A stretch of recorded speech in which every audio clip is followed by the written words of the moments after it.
at the Civic Center to find out what our financial interests are. But we do not intend to resign. We do not agree that we have a conflict of interest. Gentleman there. Chris.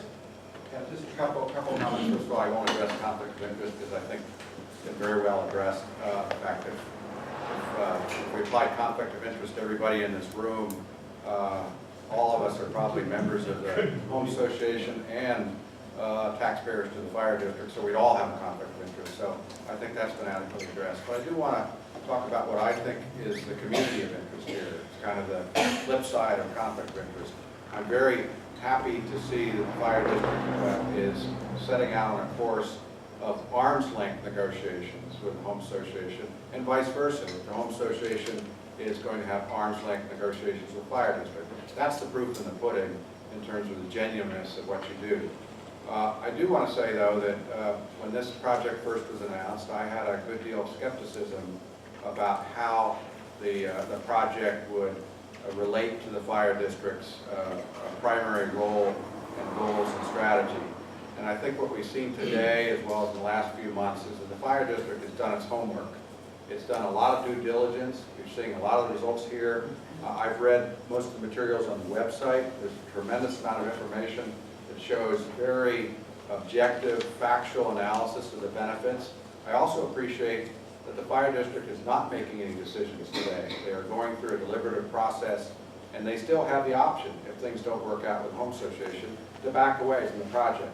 That's what, in my opinion, as a taxpayer of the fire district, that the fire district should do to achieve its fiduciary duty to its taxpayers and its property owners. I just want to commend you. I don't know where you will come out ultimately. I think there's still questions. I think several people here have raised questions about your analysis, and I'm very confident you'll address those questions. But as far as I'm concerned, you've come a long way. My skepticism that I had originally about throwing $2 million into a clubhouse project, it's not a clubhouse anymore. It's a community center, as I think the fire district envisions it. It's a center that will have a very strong primary role in disaster preparedness and fire protection for the community. And if you achieve those goals, in my opinion, it's a very good project to move forward. Thank you. Thank you. Evelyn. Okay. My name is Evelyn Messenger. I live in the Fire Protection District. I would like to make a statement, and it includes a question. I met with Director Shortall last month, and he gave me this document which includes the Isabel Cook Community Center in San Anselmo. And his point was that the taxpayers of San Anselmo have funded this community center, but they still have to pay for the amenities if they want to use it, if they want to rent a room in it. It's a good point. But San Anselmo taxpayers can vote. They can run for office in San Anselmo, and they can speak at town meetings. Now, in Sleepy Hollow, as was pointed out earlier, I live in the fire protection district outside the boundaries of Sleepy Hollow itself. And as we discussed earlier, let me find it. There's been a resolution, and in short, the access to the community center will be available to any resident at the same rate for all, that includes me or anyone here, solely in regards to community center access fees.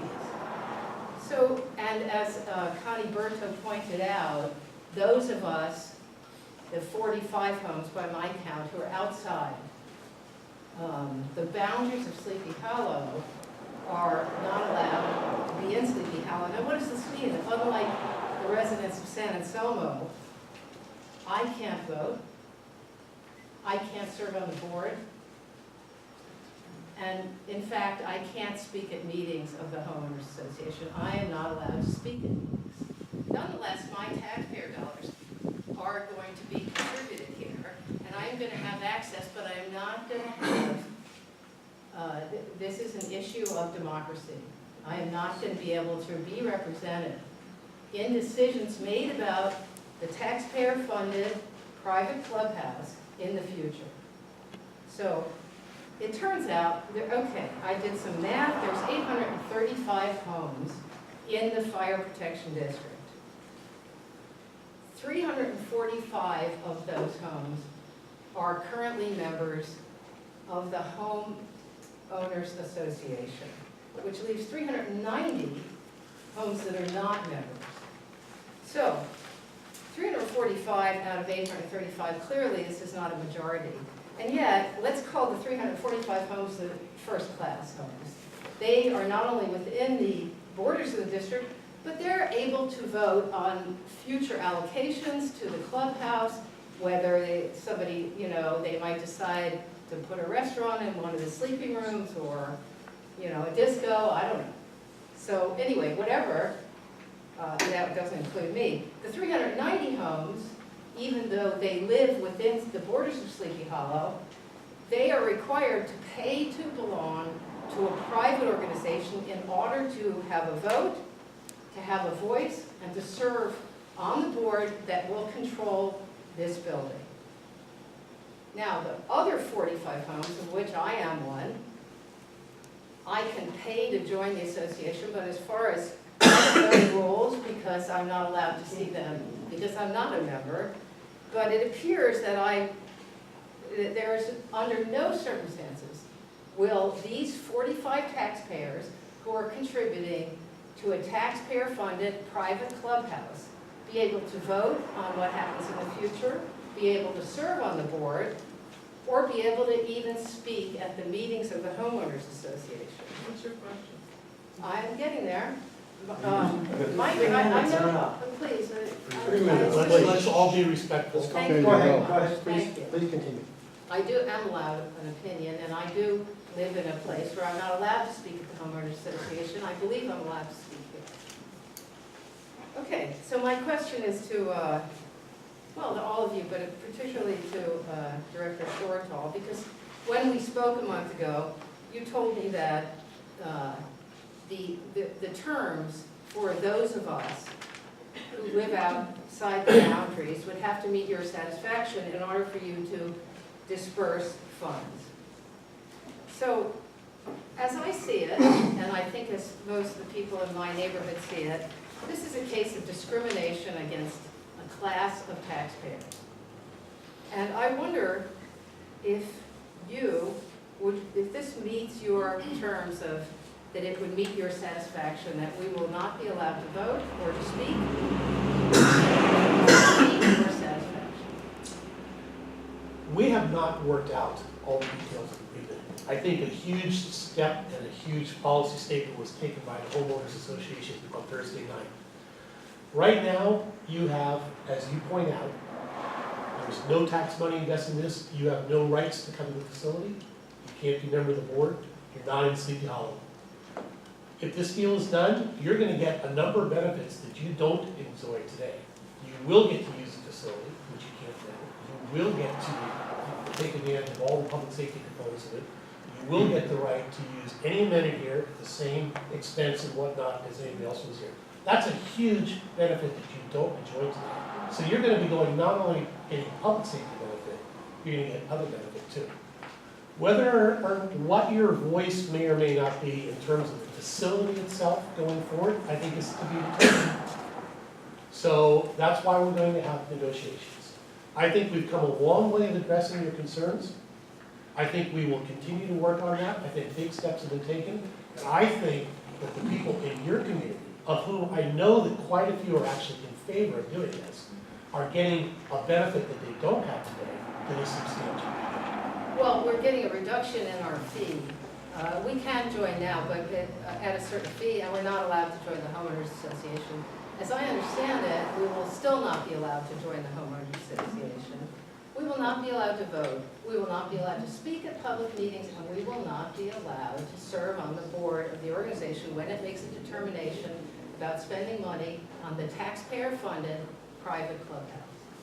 Thank you. Okay, I'd like to say something. Go ahead. Yes. How your group, your 40 homes, it was then 30 homes, ended up getting fire protection. We made a terrible mistake. What we should have told your 30 homeowners then is annex to San Anselmo. You live in San Anselmo, you just don't choose to pay San Anselmo taxes. You don't have third-acre lots, you're just next to Sleepy Hollow, but you're really San Anselmo. And what you're telling us again is, no, we don't want to join San Anselmo, we don't want to pay their tax, we want to get this stuff from you, and we want to complain. Thank you. Excuse me, I have paid taxes to your organization. Yeah, I know, For and 20 it was a years, and mistake. in my 1 acre lot, the taxes are quite high.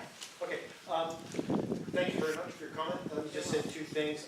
I disagree with the premise of the question you posed to Rich, that this is discriminatory in some way, that you're somehow disenfranchised living where you live. You chose to live where you live, right? You chose not to live in Sleepy Hollow for whatever reason, and the consequences of that choice are I didn't Are choose to among pay these. the taxes.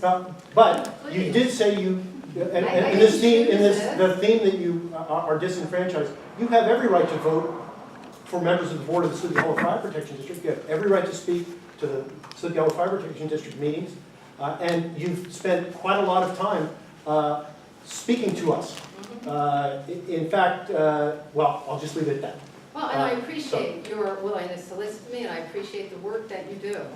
I do feel that this is a serious problem of discrimination of a class of taxpayers. And I'm sorry, I'm not choosing to build this building, and so, and I obviously have very little say. I can say what I can say to you, and I'm saying it, and it, you know, in all good feeling to the work you do. Thank you. Tom, one remark. Yes. As the board is mentioned a lot of times, sorry, my name is Pim Brouwer, I'm a board member. You are always welcome to board meetings. And you can perfectly, you are always welcome to board meetings, as it's an overall rule, and we can perfectly invite visitors. So if you let us know you wanna join a meeting, and you can perfectly. But I can't serve on the board. You cannot serve on the board, but we even give you the opportunity to express your opinion on the board. I've been told that I can express my opinion, and I can't have anything to do with any votes. Is that true? Votes, yes, correct. Yes, I can't vote, and I can't serve on the board. You And can't I serve on the have to board. be invited to speak, I'm not, because I'm not a. And the invited to speak is a very easy process. So let us know, and you're part of the board. Good, thank you, I will. And as a personal remark, you know, I'm a permanent resident, coming from the lowlands of the Netherlands. I pay a lot of taxes, and I can't vote at all. You know what? That's great. Those are the things you do. Thanks, Tim. John. John Hanley, a couple points. Won't be a disco because it's against the use permit. It won't be a restaurant because it's against the use permit. And there is a lot of things as Americans we can do, and I don't think serving on the Sleepy Hollow board, whatever you call it, is right up there with teaching kids to read and helping others out in our communities. So I mean, there's a lot of problems in our country. This isn't a 10 on a 10. If I think we will live happy lives if some of us are not able to serve on a board. I've lived here many years. Hopefully, no offense, I will never have to go to a board meeting. So thank you.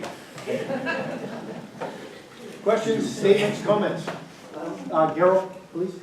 No, Connie, you've already had your first go-round. Comment on this. Pardon me? Well, it's a point of information Oh, about. If you want to yield, all right, please, Connie, go ahead. Okay, Article 6, officers and directors, these are the Sleepy Hollow bylaws.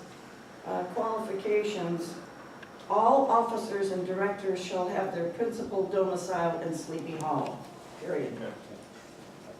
So, Can I just, sorry, but you have your chance to annex. I just, changed that's yours. not exactly yeah, just, Rich is right.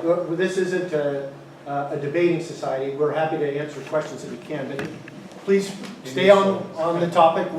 As we said at the April 6th meeting, this is not a meeting of the Homes Association. This is not a meeting of the Board of Supervisors. This is not a meeting of the Planning Commission. This is not a meeting of the Sanitary District. If you have concerns that pertain to those agencies, please take them to them. All right? Thank you. Please. Next. Corin. My name is Corin Brook, and I live at 22 Van River Court, and I have 2 small children, and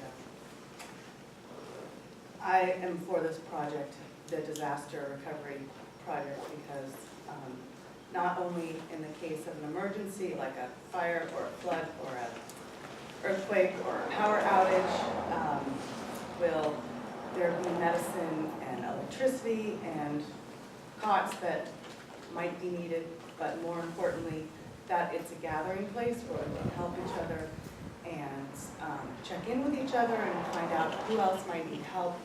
And during a disaster, communication is really important, I think, and I think it's wonderful that we have the opportunity for this project as a community if we want it.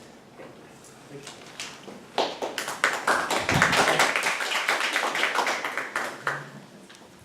Again, I'm Bob Wilson. I live at 28 Dutch Valley Lane, and I've lived here since 1984. And I've belonged to the Homeowners Association the whole time that I've lived here. I have to admit I've taken a kind of a back seat in Sleepy Hollow over the years and never got involved in the community affairs to a great degree because it was always handled so efficiently by the board of directors and the people who contributed their time to the Hollow. But I've watched what's going on over the years, and in my opinion, this project, this concept, is one of the best things I've ever seen to benefit the Hollow, not only the Hollow, but the entire community. Disaster area where people can be trained and become aware of problems that exist, equipped to handle emergencies, I think is an absolute godsend. And I want to go on record as supporting it wholeheartedly. Thank you.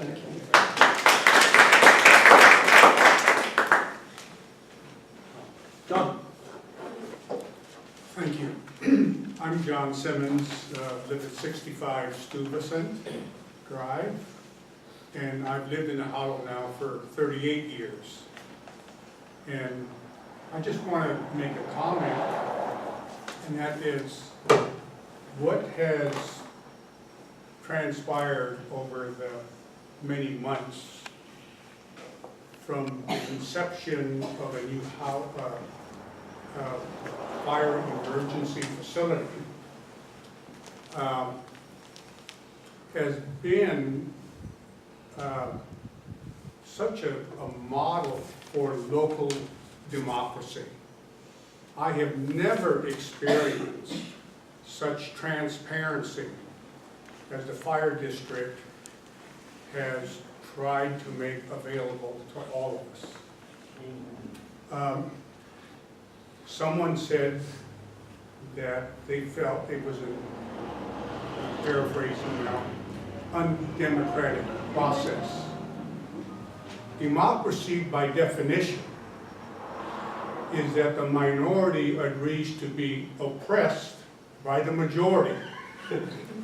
So I would suggest that rather than lament the fact that you're not a member of the Homes Association and seemingly trying to sabotage what I think is a noble effort by the board and the fire district to make the community more cohesive, to make it more of a sense of community, that you may want to consider going back to your unincorporated area and trying to organize that district and maybe hold a plebiscite and let majority rule in that fire district that is not part of the Homes Association. I think your time would be better spent among that group of citizens that you are a part of. So what I want to just say in closing is that I'm proud of this board. And Frank, I could not agree with you more.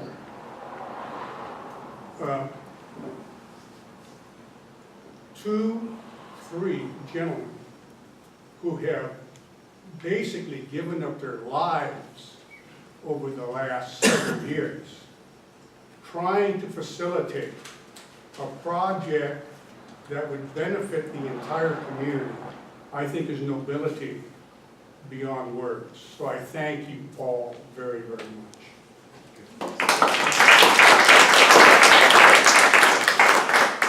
I can't see you.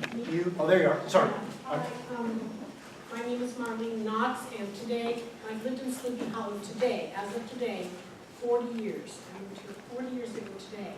And I have to say, I haven't done a darn thing. I've never served on the board, I never voted. I donated my husband to the cause. But I don't know why anyone would want to do that, quite frankly. But I enjoy the privileges of living in this community, and for the life of me, I cannot understand why anyone would be against such an enhancement to our community. This place has been a sore spot for a long time. A new community center would benefit everyone in the community, and the fact that it's going to be used as a shelter in an emergency only makes it even better. So for those of you who are opposed to the life of me, I cannot understand why it's to the benefit of all of us. Thank you. And thank you for your work, all of you. Before we move on, let me just announce, we've reached the 12 o'clock hour, which was our planned time slot, 10 to 12. Steve Knox, are you still here? Yep. Is there an event scheduled this afternoon? We're good. We're good, okay. Well then, let's continue. Following the same process, everybody gets to speak once before you get your second bite at the apple. Bob Lasser, please. My name is Bob Lesser. I've lived here in Hollow for 24 years, and I'm one of the neighbors. So I have an inherent bias against the scope of the project. I'm entirely in favor of a clubhouse that has a very small portion of it dedicated to a disaster preparedness arrangement. I am very much against the height of the building, the size and the scope of the building. This room is 17 feet tall. What is being proposed is an atrium living room, basically, that is 27 feet tall, which has no functional purpose, no assistance for any kind of disaster preparedness. The floor space would obviously be used. But to be a neighbor and to think that I'm going to have this blight on my house in my backyard because someone wants to have a 27-foot atrium living room seems unnecessary. It certainly has nothing to do with disaster preparedness. I also question the bocce ball court, the fire pit, the coffee bar, and the 27-foot tower, which has no other purpose except for the bottom to be an ornamental feature. So I would hope that your board does give money to help rebuild this building, rebuild it or build a new building, but one that is really, truly a disaster center, and not a 27-foot tall atrium living room with a bocce ball court, fire pit, and ornamental tower. I mean, let's face it, folks, let's not mess with the word. We're talking about building a fancy clubhouse. 8% would be used for disaster preparedness. 564 feet of 6,100 feet would be for disaster relief. I don't want to see a giant building overlooking my backyard. It's not necessary. Why are they doing it? It's purely ornamental. I'm sure I'd enjoy coming in and say, oh, this is really magnificent, but it's really superfluous and an exaggeration of what's being called for. I'd like to suggest that you bring this kind of complaint to the Homes Association. I did. Because I agree with you, and yet should the three